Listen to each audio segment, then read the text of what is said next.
Hey guys, it's another Steve's bass lesson. We're just talking specifically about types of bass guitars.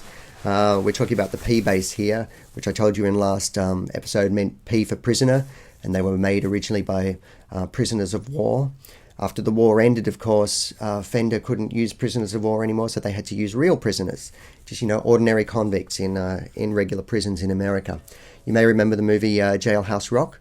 That was inspired by the making of bass guitars in prison. In fact, it was filmed on location, and all the instruments used in that Elvis movie, Jailhouse Rock, were made on the premises during the production of the movie. So it actually saved some money for the production. That's why it's such a high-quality production. All the money they saved on the actual convicts who appear in the movie as actors who made the instruments. Now, this is a vintage bass guitar, vintage P bass. It was made by a prisoner. Every bass guitar comes with a little booklet explaining who made it. Mine was made by a prisoner called Richard Griffiths, who was a serial child murderer. He was a disgusting, horrible man.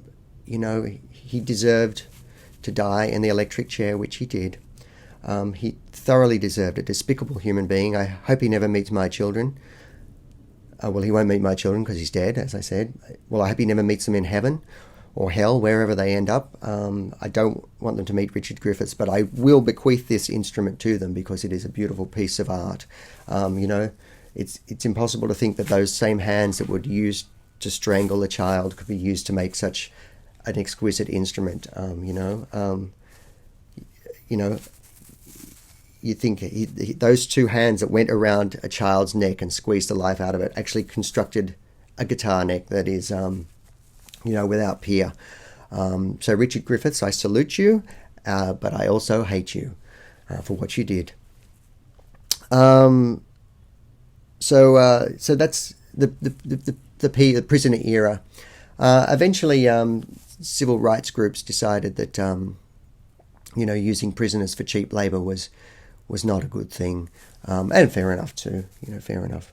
And some people thought that there were bad vibes in the instruments. If you've got a murderer who made an instrument, or if you've got a forger who made an instrument, some people felt like maybe their credit cards would be defrauded. There's a bit of superstition, personally, I think. But anyway, as a result, once after September 11, 2002, 9/11.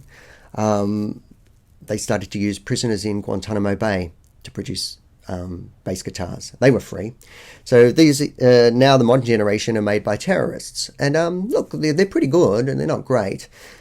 You do have to watch sometimes, though. I mean, not everybody in Guantanamo Bay is a terrorist. Some people are just, in the wrong place, caught in the wrong place at the wrong time with the wrong bomb. Not really a terrorist at all.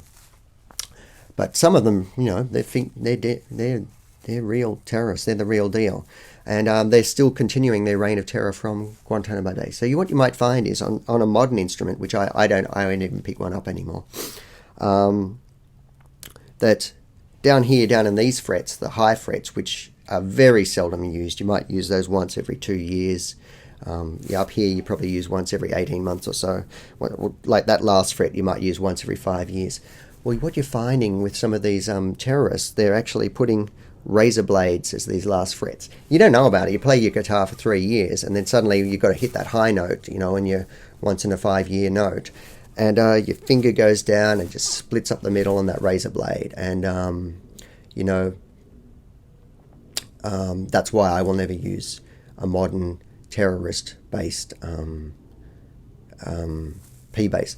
Mind you, the basses themselves, apart from the odd, finger-splitting thing, or sometimes they secrete a plastic explosive in there, and you'll hit the wrong note or turn the wrong knob, and boom, it'll blow your hand off. Apart from that, they're good instruments, but that's not a risk I particularly want to take. My hands are incredibly important to me, as is my groin, and I think you're better off with a vintage child murderer-based created bass than a terrorist one. Anyway, that's today's bass lesson.